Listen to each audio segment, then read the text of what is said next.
Good morning, Rory. Good morning, John. How are you? I'm good. How are you? Good. Did you have a nice Christmas? Oh, it was awesome, dude. How about you? Yeah, we had a nice Christmas too, and as we move into the new year, I thought it would be fun to add Aaron Dykes and Melissa Melton to our call so we could sort of recap 2014 and take a sunny disposition look at 2015. What do you say? Should we add those guys? Sounds good to me. Bring them on. Adding... Hey, how's it going? Hey, good, man. It's Sean and Rory on the line from SGT Report. Hey, good to see you guys. Hey, nice to talk with you. Is Melissa joining you today as well? I think she's going to sit out. She's not feeling well. Oh, that's too bad. We've had a round of back and forth between the kids and family members and stuff with this different sick. Oh, yeah, I hear you. Man. It's going around.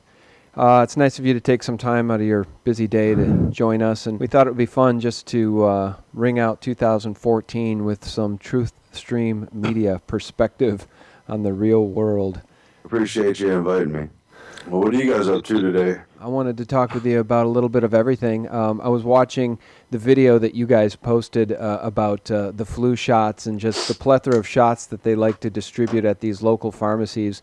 I think it was Walgreens specifically where you guys were. And, you know, I've wanted to make that same video. Do you ever get the feeling, man, that there's just not enough time in a day? Like, if I could make a video every time, you know, the thought possessed me, I'd be putting up 2 or 3 videos a day because... Oh, are you kidding? I mean, I got so much stuff on the back burner that I'm hoping to finish someday, and that's just the stuff I got started on, you know? Yeah. It's just, I just think it's so funny because we're all just bathed in the propaganda. So you guys took the time to make that little video highlighting, you know, get rewarded with a gift card for getting a flu shot or for getting a shingles shot. Aaron, if you had to say, what do you think was one of the bigger alt-media news stories of 2014? There's been so many. This year in review thing, I'm going to have to think on that one. Yeah. Rory and I focus primarily on precious metals in the economy, and you guys tend to take more of an approach of health and nutrition and eugenics and vaccines and the police state, and you take a slightly different approach than we do, but we end up covering a lot of the same material over time. That's true. Yeah, I've been real interested in the Russia thing, although a lot of people focus on the fracking and the, you know, what's going to happen here in the U.S. with the oil price, but it just seems so obviously economic warfare. Yes. It's exactly what it is. I mean, primarily, you know, I mean, of course it's going to have other effects, but they wouldn't have brought that price down if it wasn't economic warfare. Yeah, we tend to agree with you, and there seems to be this belief out here that it is partially just the fact that the world economies are doing so poorly, including our own economy, that there is just a lot less demand. But I tend to agree with you, Aaron. I don't think there's any way for the price to have dropped this precipitously in such a short time unless it was being done on purpose. Yeah, I'm equally horrified by the fracking. I have to admit, I didn't realize that was almost the entire extent of anything we could call an economic recovery. Because, I mean, that stuff is such poison for the water, and it's just not a good model, you know? Oh, absolutely. And they abandon those fracking operations, you know, in a couple of years, and they leave behind toxic waste and an environmental nightmare for you know, forever, for people to have to, for the citizens, for the taxpayer to have to clean up eventually. Yeah, and that's exactly what is going to happen is that we as the taxpayers are going to be left with the cleanup of all that nightmare. And what you were saying, Sean, I mean, the wells after the first year, they drop off by like 50% of their first year production, and in the second year or the third year, it's down to almost not even profitable. Right. I mean, it's just ridiculous. And like you were saying, Aaron, you know, they've pumped all that toxic sludge down into the water table. I mean, and it's ridiculous. I'm pretty horrified. I mean, there's no getting around the importance of water, and we're already drinking so much crap in the water. Well, you know, one of the things that I keep bringing up, Aaron, in a lot of the interviews, I want people to realize that the U.S. repealed its propaganda ban just a couple of years ago, I think 2012, 2013. So now the United States government has given itself a free pass to use propaganda domestically on its own citizens. Not that they wouldn't anyway, but yeah, it's awfully creepy that they've made that official. I mean, isn't it though? Because, I mean, you know, you guys have a article here up on your website, Need to Know Basics. You only know what the TV wants you to know. As we outline and talk about so often, the Mockingbird mainstream media, including, all of them, CNN, Fox News, MSNBC, CNBC, ABC TV News, NBC Nightly News with Brian Williams, CBS News. It's just, it all seems like at this point a CIA talking point, U.S. government talking point operation, doesn't it? The mainstream media? Yeah, and it was not too long ago, we tried to put together a list of Council on Foreign Relations members who were prominent journalists. Yep. And we never finished just out of fatigue, really. Yeah. So that we didn't end up publishing it, but there's quite a few. Yeah, Brian Williams and Aaron Burnett from CNBC are two that come to mind. And I've always wondered about Diane Sawyer. I mean, is there anybody who... I'm pretty sure she is on the list from memory. Yeah, well, I'll tell you what, there's just nobody who seems more spit-polished and in the fold of big government than Diane Sawyer. Like, I always liked her and sort of respected her as a journalist until I kind of woke up. And she's just got the look. She's got the eloquence. She's got all the gifts it requires to become a successful news reader, as David Icke likes to say. She's got all the gifts, except for the gift of empathy for humanity, I guess, because if you had true empathy for humanity, you wouldn't be able to sleep at night collecting a paycheck to spew half the crap they spew. I don't know what most of these people are even saying anymore. I haven't had a TV for several years now. Good for you. I don't even see that many clips of them. I pulled up this report. I don't even know why. 2007, Revolutions, Flash Mobs, and Brain Chips, a grim vision of the future. It was in the London Guardian a while back. It's based on a Ministry of Defense kind of future report about what they see coming. A lot of the internet type of stuff, what's going to happen when they have major population centers and the effect of EMP attacks, brain chips and other future technological developments. But they got a part, too, about how the middle class is going to become revolutionary. And a lot of this, I feel like, is already starting to happen, probably because of the economic consequences that are happening. And then they talk about, I'm sorry, hold on. This was good about journalism. They're warning about the declining news quality with the rise of internet-enabled citizen journalists, which would pressure to release stories at the expense of facts. That's hilarious. Which seems like the most twisted thing in the report that I saw, because it seems like a very big Diane Sawyer situation. They're horrified at the idea of people releasing stuff on the spot without authorization, without someone watching over what's being released and framing it in a certain way. I think that as we move forward, that the live stream is going to become more prominent as far as the citizen journalist and what we're doing, what all of us are doing, and I see that as being a key element to go forward. With sites like Cop Block. I mean, they're big into it, and what Luke Rudkowski's doing over at We Are Change. The live feed, I think that's because you can't deny that. I mean, you really can't. If your smartphone is connected to a website that's connected to another website, excuse me, you can't bring that down.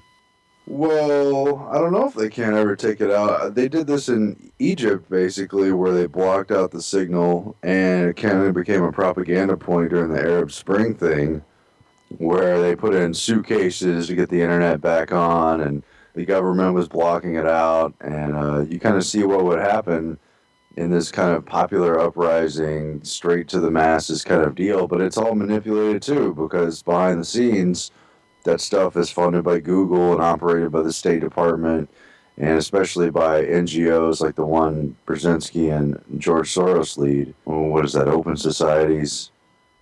One of those. They got a basket full of them, don't they? Yes. Those NGOs? Well, in particular, the NGOs who ran the Arab Spring situation. Yeah. One of the things that I wanted to ask you, Aaron, is, and I was just talking to Jeff Nielsen about this, and he likes to call the New World Order, he calls it the Old World Order. Do you think, is the New World Order still a term that you're comfortable using? And I guess the reason I bring it up is, and let me just read you this quote. This is a quote from Congressman Larry P. McDonald in 1976. I just brought up some Rockefeller-related quotes, but he says, and I quote, "The drive of the Rockefellers and their allies to create a one-world government combining supercapitalism and communism under the same tent, all under their control. Do I mean conspiracy? Yes, I do.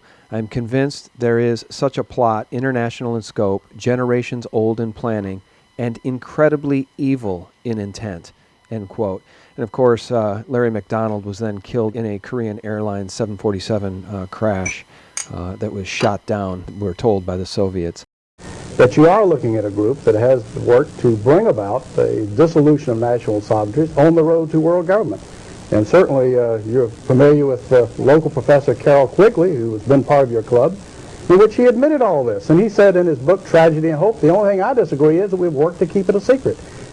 What do you make of the New World Order? Is it passé to refer to the New World Order at this point? What do you call these? Well, I'm getting kind of tired of the New World Order, but I don't.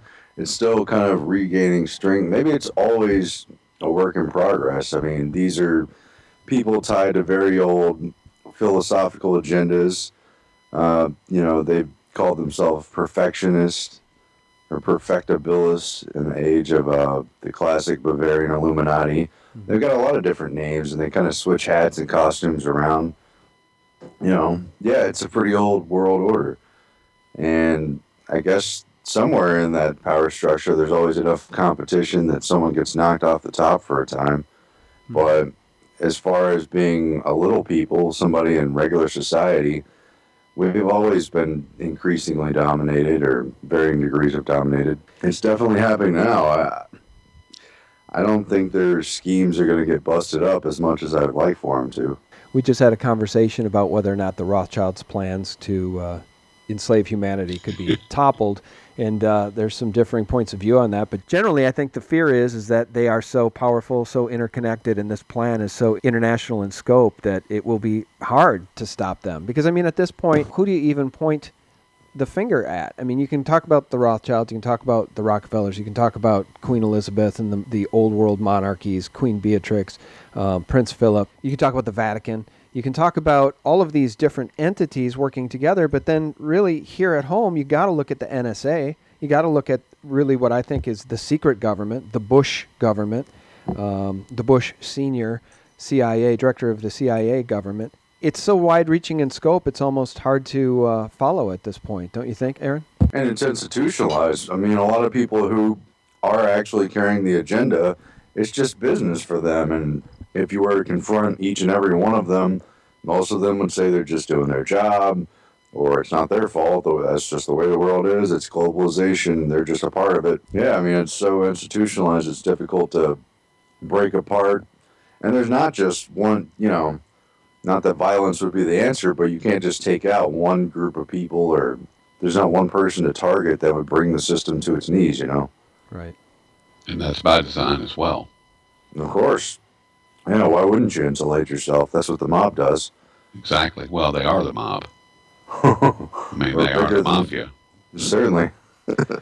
No doubt about that. It's true. I was just listening to an interview with Jim Willey over the weekend here, and he was talking about the fact that it's hard to fund these wars now at this point, and I'm paraphrasing, but he said the backing of ISIS in Syria and Iraq is at this point being paid for by Langley, CIA drug money. Of course, we're talking about the poppies. We're talking about the heroin coming out of Afghanistan. When we talk about these wide-reaching tentacles, we've got to talk about the CIA. We've got to talk about what's going on with these intelligence agencies. And then a lot of that research will lead us right back to 9/11 and the false flag operations. Well, and that's really the only real way to look at this history of war. All the rhetoric and stuff we've heard from presidents' mouths and people on TV is just scenery to confuse us and make us wonder why it happened. Let's just look back to not even before 9/11, but just the Bush years, about how much after Iraq had already become a reality, and after we're obviously in Afghanistan, and under just this huge fog of never-ending reminders about 9/11, unending propaganda, counterterrorism, news scares every couple days or weeks, and above that, all they talked about nonstop was Iran. we might go to Iran. Iran might do this. Iran might have the bomb. We're going to have to go to Iran next. It's very precipitous, and it was always mentioned. Cheney and others would drop the Iran bomb constantly. It really seemed like they could go in there any day as soon as they found the pretext. Even for those watching False Flag, it was made to feel like an inevitable, like they were about to come up with a reason to go to Iran, but then they dropped it. And right before the end of the Bush administration, I can't remember if it was 2007 or if it was actually in 2008, but Zbigniew Brzezinski and Robert Gates, who was defense secretary at the time, wrote a report called Iran Time for a New Approach. Give me just a second. That was a Brookings report, I think. I'm going to pull this up. But essentially, oh, I'm sorry, it was the Council on Foreign Relations report. But essentially, it reworked the idea of an outright direct war. And, if you shorthand it and read between the lines, it set aside the idea of doing a provocation in a classic military style of having an attack and then being blamed on them and having an entry into war. And they've done, we can only assume what we've now seen. There was also an important Brookings Institute report about the witch path to Persia. And that one was important enough that I got a hard copy of it, but sorry guys, I don't have it in front of me. But the Brookings Institute Witch Path to Persia was also important because it outlined in its chapter listing, table of contents, probably 10 or 12 different ways of starting a phony war with Iran, along the lines of, should we have an outright war? Should we let Israel enter the war? Should we have a false flag? Should we have a color revolution? Should we use economic sanctions? What happens when this strategy doesn't work? And what they've done, as we know, they started the Syria situation. Before that was Libya. They've dabbled in a half dozen or a dozen other countries under the guise of the Arab Spring. But this has been economic warfare, and it's been color revolution in the name of just the larger war. That people had enough of war. I mean, let's face it, people were upset about the Iraq war after all the years of the Bush handling of it. It was very in your face and raw, and who would put up with another war? Maybe it wasn't even economically possible. And they really had a very, very nice execution, I guess, if you're the people who want war and empire, of turning over Egypt, which is now a military dictatorship. Wasn't a popular uprising really at all. It was very astroturf. It was directly handled from the State Department. It introduced private companies, including Google, and let them carry out actual, foreign policy without any oversight, without any knowledge or will of the people, and completely are doing things in the U.S. name that who would approve of it, really? They're over there in the various East European countries, all along what's known as the Rimland, an arc of instability surrounding Eastern Europe, the Middle East, and the rest of Asia to encircle Russia. All these things have been chess moves against Russia and for dominance in the Middle East. And I'm kind of jumping around points, but I promise this is all interconnected. So instead of going directly for Iran, they've rerouted by starting with Syria, and they believe that toppling the Syria domino will inevitably lead to Iran, right? But there's also a second agenda to remap the Middle East, and that's been published in the New York Times.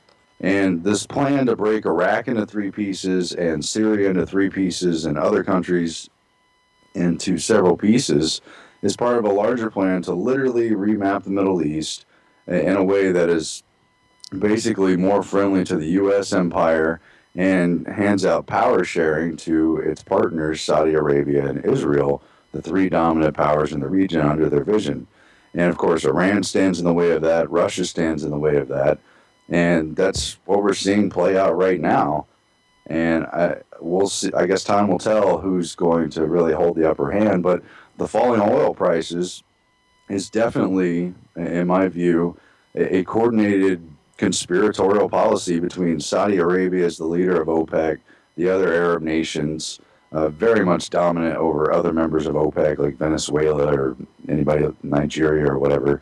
And they're sucking up the falling oil prices to hurt Russia and other economies that are known to be vulnerable to a falling oil price.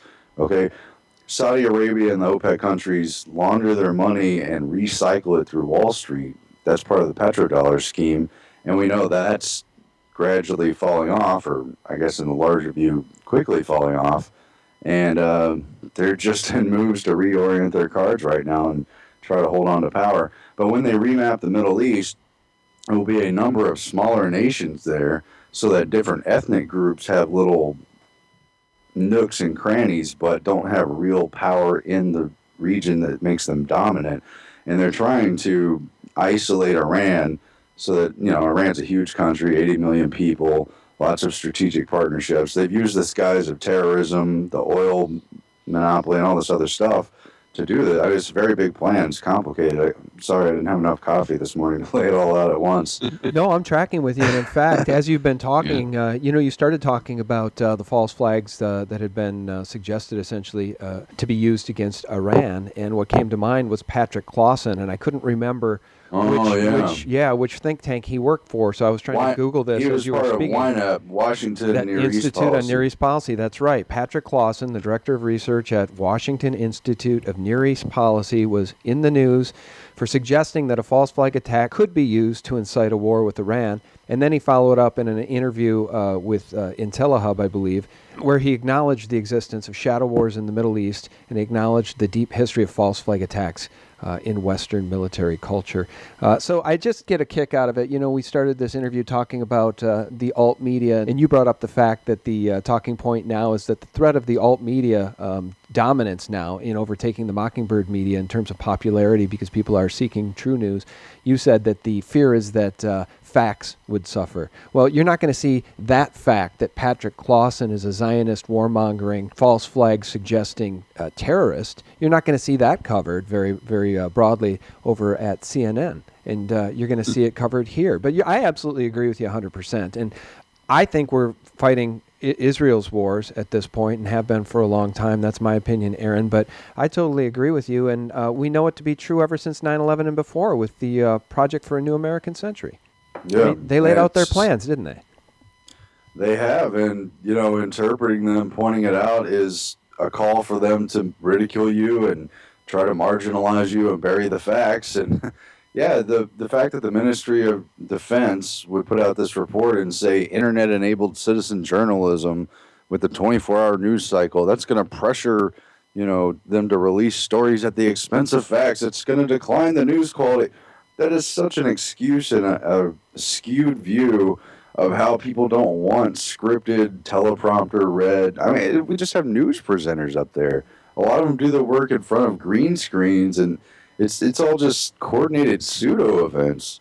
We were spending some holiday time. We watched Wag the Dog the other day, a couple nights ago, and that's just a reminder of how much we probably live more in a matrix than anything else. Yeah, I think. What do we really know about these news events? That's why we call it Mockingbird media, Aaron. It's CIA-controlled news. I mean, I don't think there's a better example of it than CNN, which now suffers with its worst demographic and ratings in 20 years. I mean, they're plummeting in popularity, and yet there's Anderson Cooper, with his But for a solid 20 years, an amazing Ted Turner-led cable news blitz. CNN has been probably the CIA network of choice, and I think before that it was CBS since the advent of TV. And we'll see what happens in the internet years, because they're not going to stop putting out shadow news and trying to control people's rhetoric. But they're horrified by the idea that people can turn on a camera anywhere in the world and probably get it on the internet, if not in real time, shortly after, and reveal everything they've so carefully fabricated. And for people who don't catch the Wag the Dog reference, because not everybody sees these movies, they literally construct a phony war by shooting footage of an actor on a green screen, putting it against a backdrop, and picking a country pretty much out of a hat for us to go to war with as a distraction for a president's domestic scandal as he faces re-election. And we saw footage very close to literally being that during Syria, where you saw a family fleeing from rubble, and it was revealed that they had been photoshopped out of one picture and put on another picture of a grim, war-torn background. And I'm sure that's just the very tip of the iceberg anyway. Yeah. Well, we see some domestic shenanigans happening in a lot of the stories that we're told about, too. I mean, we don't have to go into the Sandy Hook story, but there's been a lot of researchers that have raised red flags on pictures of these families where it appears to be a lot of Photoshop has taken place. But then, let's go down the rabbit hole further and look at, the president's birth certificate that was released. Barack Obama's birth certificate itself appears to have been photoshopped to a great degree. I mean, we just live in this weird propaganda matrix that is... Maybe it was photoshopped in a clone tank himself with a 3D printer that they didn't release yet. Do you, I don't know, man. Maybe. Yeah, I don't know either. I don't know what he is. We don't know the truth about Obama, obviously, but nobody knew who he was when the whole country elected him, including twice. It was a big propaganda coup. Even if he's a completely legitimate person with skewed views, the point is the country didn't know who they were electing. They were led by the media. That's right. Well, and I think one of the first executive orders he signed, if not the first one, was to seal his college records. So, even if you wanted to try to figure out who he is, you really can't, because everything's sealed up tighter than a drum. But he worked for the CIA front company with Kissinger and was involved in a lot of these shadowy things. We know he worked with Brzezinski. Yep. There's every reason to think he's a CIA-manufactured puppet candidate. I agree. I think his mother worked for the Ford Foundation back in the day. Did she not? Yeah. Yeah. Yeah, no, I mean, it's the type of stuff you can't have. This is not a Christmas dinner conversation, nor is it a New Year's Eve party conversation if you're going to have all your neighbors over for a little bash. This is only the type of conversation that can happen between enlightened people who have done some basic research. You can't have this conversation with an indoctrinated, under-researched sheeple people. And that I include friends and family, parents, neighbors, colleagues. You can't have this conversation with the average person, can you, Aaron? I've broached the subject, as I'm sure many have, and put some of it to bed, too. I mean, there's some, I love my friends and family, but there's certain people that I'm just not going to bring up certain topics anymore because it doesn't lead to anything good, really. It's not constructive. Right. But everyone is good people out there, and there's certain topics per person that they can handle, and you can kind of go down the path with them. And I'm concerned, though, about where society's going. I really am. Let me read this real quick because this will be if you have been paying attention to what's been happening in the Middle East, and I'm talking about Iraq, Afghanistan, I'm talking about almost going to Iran, but then backing off. I'm talking about the Arab Spring, where we saw everywhere from Egypt to Tunisia and beyond, and Libya have a great uprising, and where we've seen some really cynical, rebel-backed, CIA front-led wars in Libya and Syria and wherever else it was I forgot to list. Not to mention the thing that happened in Georgia, which is right there in the Middle East, part of the Eastern Caucasus culture, and also encircles Russia, and of course what's happening in Ukraine today. Think about that with respect to Brookings wrote Which Path to Persia, and their table of contents outlines, you want to know if they manufacture wars or if they'll do a false flag? Here's their list. The trouble with Tehran, so this is all about Iran. Their policy options with Iran. They could, number one, dissuade Iran with diplomatic options. Make them an offer they shouldn't refuse. They could do an engagement option. They can do a disarming Tehran option, a military option, going all the way, invasion. Chapter 4, airstrikes. Chapter 5, leave it to Bibi, allowing or encouraging Israel to strike. Part 3, regime change. The Velvet Revolution, supporting a popular uprising. Chapter 7, inspiring an insurgency, supporting a minority and opposition group. Chapter 8, the coup, supporting a military move against the regime. Deterring Iran, containment, accepting the unacceptable, containment, crafting an integrated policy, connecting the options, so a basket approach. And I'm sure there's a lot more in the actual report. I mean, I've read through it before, but they literally have a list of options.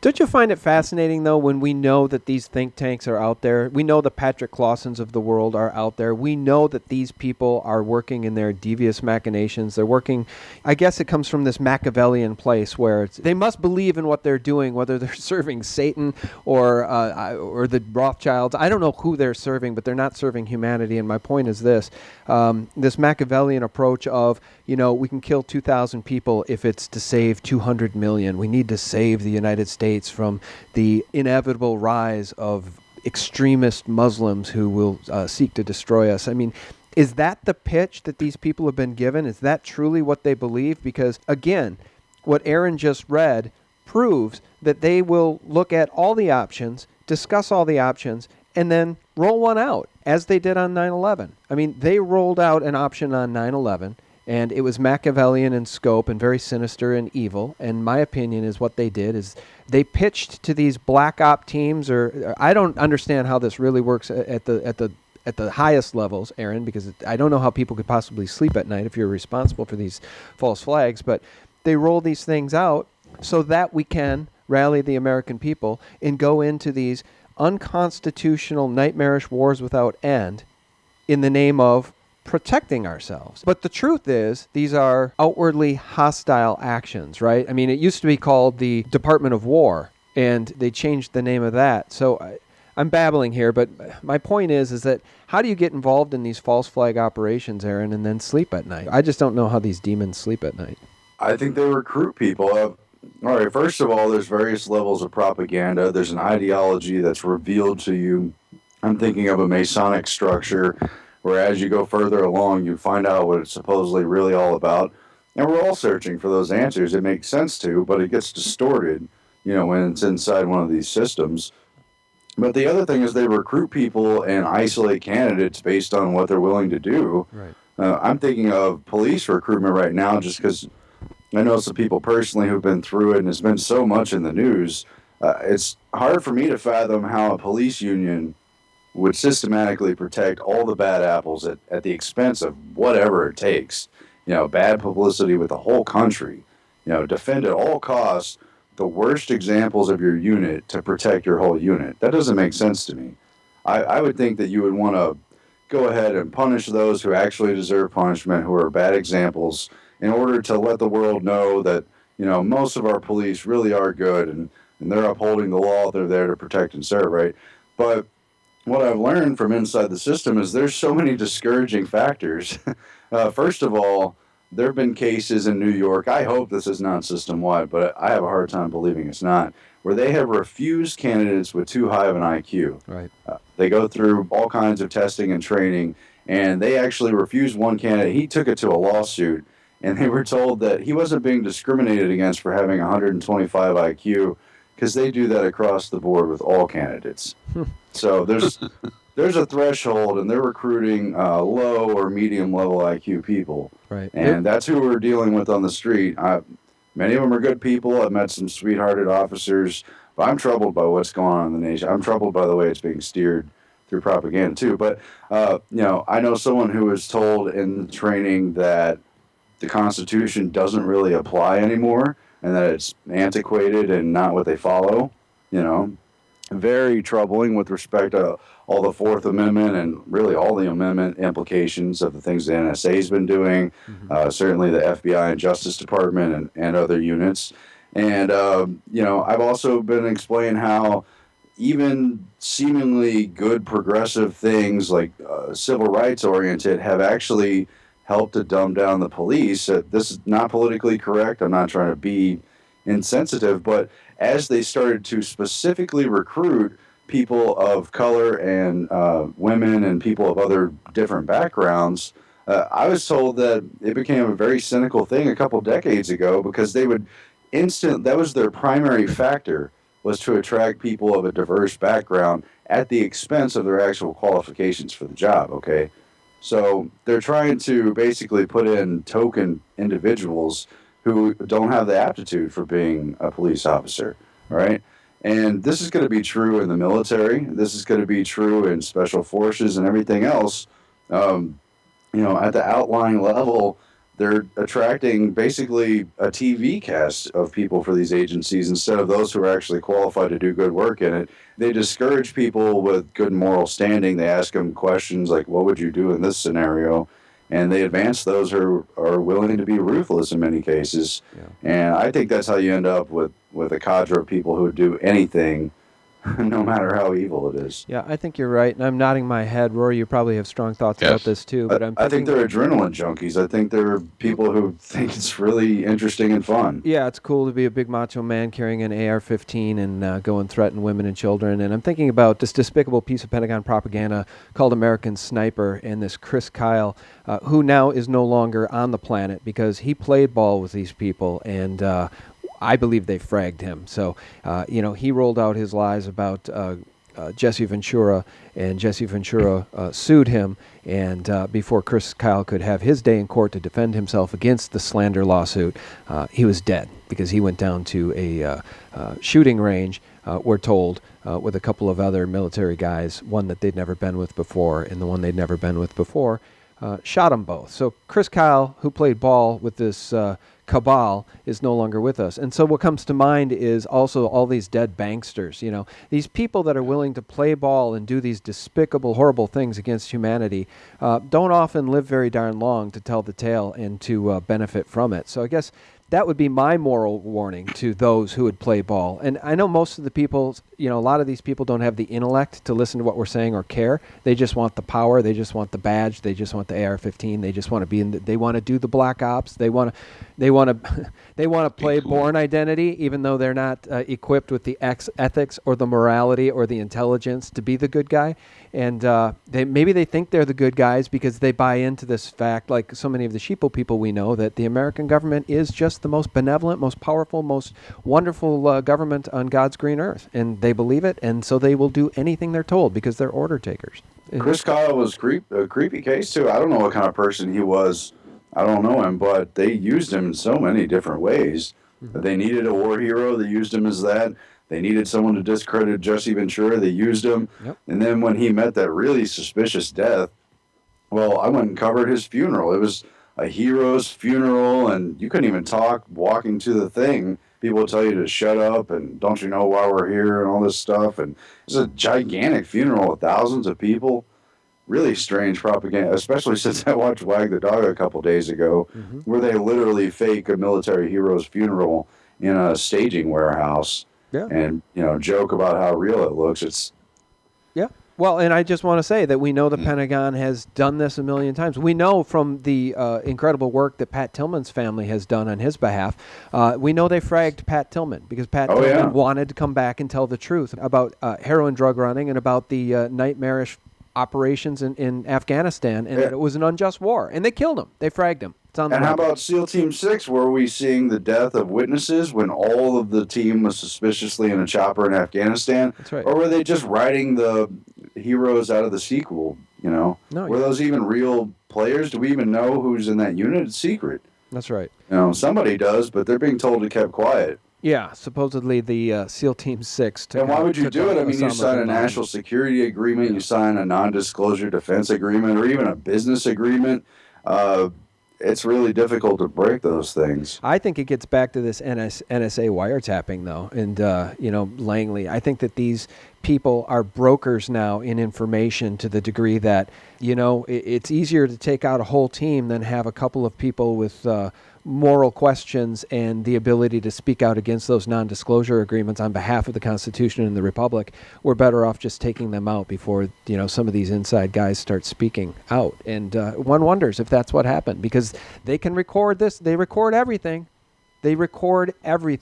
So I think the reason for that is to use that information against sitting congresspeople, against sitting senators, against the good guys, any good guys that are out there. Absolutely. Well, Absolutely. Where did Keith Alexander go when he left the NSA? He started a private advisory firm that advises Wall Street directly and gives them consumer and inside security information. Oh, I'm sorry. He's there for cybersecurity. He's not sharing consumer information, right? And he got his number 2 from the NSA, who still works at the NSA as his day job, and he splits his time between the private Wall Street advisory firm and the NSA, which is a highly secure, secret, need-to-know only basis. So he has one foot in the door and one foot out the door. And we're not supposed to think that's fascism or, what's that phrase? I guess they don't use it anymore, conflict of interest. Yeah. Well, maybe we should wrap up by talking about this. I think it's sort of humorous, and I'd love your take on what was going on with this claim that North Korea had hacked Sony, and that this precious movie, The Interview, a frickin' Seth Rogen movie. I mean, come on. I mean, I find it humorous that all of the hoopla that was made in the mainstream media and from the U.S. government calling it a national security issue, the claim that North Korea hacked Sony, to call out The Interview. Does anybody think that maybe American Sniper, directed by Clint Eastwood, may be a more offensive movie to people in the Middle East and not necessarily North Korea? But I mean, does anybody buy that story? Because I just think it's just beyond the pale. It's more wag the dog, in my opinion. What did you make of that? Are they using that, do you think, for a move for clamping down on the internet and more cybersecurity rationale here in the future? What was this whole? I think as usual, it's a lot of agendas, but the biggest one of all is distraction from things that are happening economically with the oil price. Not that anyone's digging under the surface, but just in case they were going to. Total distraction from the politics about the president right now. And I suppose they wanted to take some heat off of the things happening with Eric Garner, Michael Brown, and that whole agenda, because I guess they got it up to the boiling point, and now they want to simmer for a while. That's my guess. Yeah. Because it just irrationally took over all the headlines everywhere for no reason. Sony hacked North Korea, as if North Korea is capable of anything but taking foreign aid and bribe money.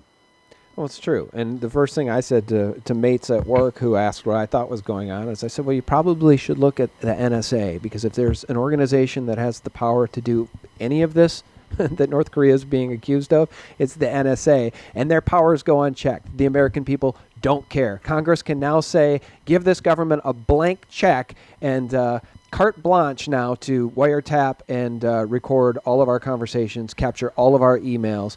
Well, they now have lawfully been given the right to do it. Because of national security, they're going to have information on all the Sony movie watchers, and anyone who watches Sony media. They're going to need a list of everyone immediately.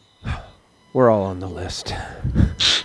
We all, I don't know if you, are we out of time? I've got a story I could tell real quick. Oh, no, go for it. And then we can, I wrote about this, let's see, I guess a week and a half ago.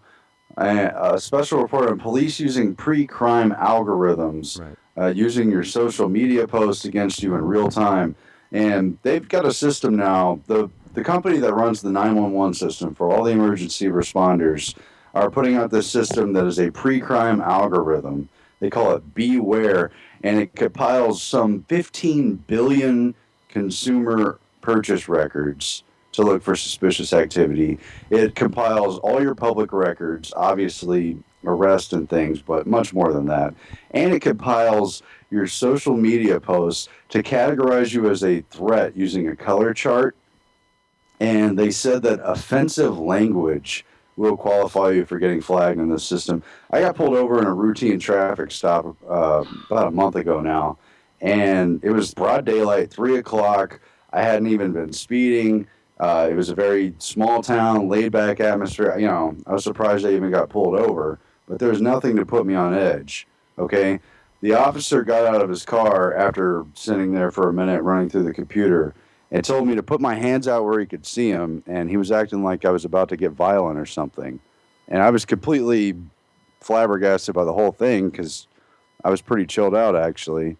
And the officer actually did not turn out to be a roid head or an aggressive, mean cop. He was actually pretty nice, but he was freaked out about something that he had seen in that computer system. And I just have to wonder if it was this system that is now integrated into most police departments across the country that uses circumstantial evidence and social media to categorize you as a threat. Yeah, he probably saw on his little computer screen that you had been labeled a constitutionalist. And I guarantee it. He was scared to death he was going to find contraband like the Constitution in your car. Maybe the Bill of Rights. Can you imagine the horror? But what monster agencies do you think are compiling all this computer database information from public, private, and everything in between? Yeah, and with help from the Southern Poverty Law Center. It's those groups. We know it's the NSA. We know it's the Silicon Valley tech giants who've been all too willing to work with them. We know it's people like Palantir, which was started by Silicon Valley, which was at Bilderberg, which works on contracting basis for the FBI and the NSA. And it's the Justice Department and FBI. I mean, they've been using the Stingray technology. I don't know why this hasn't been headline news. Stingray and Dirtbox technology, where they're setting up fake cell phone interceptors all across the country. No one knows if it's being used by foreign government spies, if it's being used by the NSA, military. They know the FBI is involved and some local law enforcement are involved, but the whole thing's secret. They won't tell us what's going on. And then it turns out they're flying Cessnas and other small aircraft over population centers and using this technology to scoop up entire 10,000 people per flight cell phone data, Oh my God. all without a warrant or even without seemingly any reason. Oh my God. You know, it On- gets so hard to keep Wow. up. I only know about Stingray from Glenn Greenwald's work on it, and I certainly don't know as much about it as you do. And we're doing this day in and day out at SGT Report, Aaron. I mean, how in the world do we take this thing back from the bad guys when even those of us who are knee-deep in it on a daily basis can't keep up with the latest? I think it was EPIC, the Electronic Privacy Information Center, or maybe it was EFF, Electronic Frontier Fund. I get those mixed up, but they're both involved in the same area. They forced the FBI to release some of their Stingray documents, and they were heavily redacted. 400 pages of mostly blank. But we do have enough information to know that they're giving the technology to local law enforcement, training them on it, keeping ownership, and having like an oversight officer teaching them how to use this stuff. And they could drive up physically to your apartment or where you live and use the technology to find where the cell phone is in the building, who's in there, and if they're after a perp, let's say the perp's at a party, they're going to have all the cell phone information on everybody at the party, know exactly where the cell phone is in the room, which is usually in the hands of the pocket of the person, and they're using that for law enforcement every day now, all the time. It's chilling. It's Minority Report. I mean, And it's, That's just every day. That's Yeah, that's an and everyday thing. And they put up fake cell phone towers. They can be as small as a briefcase. It's believed some of them look physically like cell phone towers. And as traffic drives by, whatever, it imitates a cell phone tower and forces all phones that are not encrypted with very high level security to share all the data and feed it to this tower. And probably it all gets sucked up in database. At the very least, it allows them to zero in on targeted individuals. But what's interesting is we just found out officially about all this surveillance stuff that's been going on in the internet and digital age. But we're actually in the age of surveillance, that's an actual word. It's not recognizable. It's distinguished from surveillance, which is top down, a security camera with its all-seeing eye above you looking down, the infrastructure at above. Surveillance is ground up. It's user participatory surveillance. And everything from police wearing cameras on them to you and your cell phone to all that stuff about the cell phone collecting secret data is true. And everything that's happening in the smart technology society, where your RF meter feeds back information to the power company and the police, to where they know when you're using your toaster versus your dishwasher, your clothes dryer. All that stuff is being collected in major databases. They have one in Austin. We profiled it. We need to release that report. But pretty much all your social media, your phone stuff is more and more becoming part of a larger digital footprint. And it's a surveillance instead of a surveillance. We're willingly giving that information by using these devices. And, you haven't done anything wrong. You don't have anything to hide. They just want the total exit. They want the school of fish behavior. Yes. They want to see the whole school of fish so they can find the weak link or the one that goes against the grain or the one who's the suspect or... yeah, you're right. Well, I wanted to ask you guys a question about the what I believe to be one of the bigger stories of this entire year that hasn't received. It's received some coverage, but I don't think that there's been anybody, including you and I, Sean, and that is the dead banksters. And you guys were talking about it a few minutes ago. How you wipe out the people that have the real story, and I personally believe that that's what's happening, is that there's a systematic program to suicide all of these people that have the keys to the technology that shows how the derivatives are, what's going on with that. They have the information that shows the Rothschilds controlled banking system globally. They have the keys to all of that information, and I just think that like I said, I think that's one of the biggest stories of this year. Well, I think the Dead And Bankster story is a big story. Is that anything you guys have been following, Aaron? I could bring you up to speed just briefly on that. I've noticed the body count, Yeah. and we've looked into maybe a handful of the individuals, and I just kind of assume they know too much. Yeah. That they gave some kind of signal that they weren't going along, or the other thing that's happened historically is people do go along with the conspiracy. They're part of the military coup or what have you, and as things advance to the final hour, whoever's really in charge or whoever's vicious enough to take charge doesn't want that competition around anymore. They don't want their number 2 or number 3 guy around because maybe that guy sees himself as the emperor after him. Yeah, and I think the Dead Bankster thing is an interesting story because statistically, I mean, if you looked at a insurance actuary table, it would be very unlikely that so many people, healthy people, in some cases young people, middle-aged people, would all die in such under such mysterious circumstances, all within the same industry, all with such many of them Oh, with yeah, a lot it's of ridiculous. reach and experience, and touching these areas that Rory referred to, and then taking swan dives off of the top of buildings. I think at least one of them off the J.P. Morgan headquarters in London, which is yes, insane that it was at J.P. Morgan itself, and that wasn't a bigger story. But That seems more like a symbolic swan dive there. I mean, doesn't it, though? Boy, we could just talk to Aaron forever, and I think out of interest of being respectful to your time, Aaron, we should probably let you go.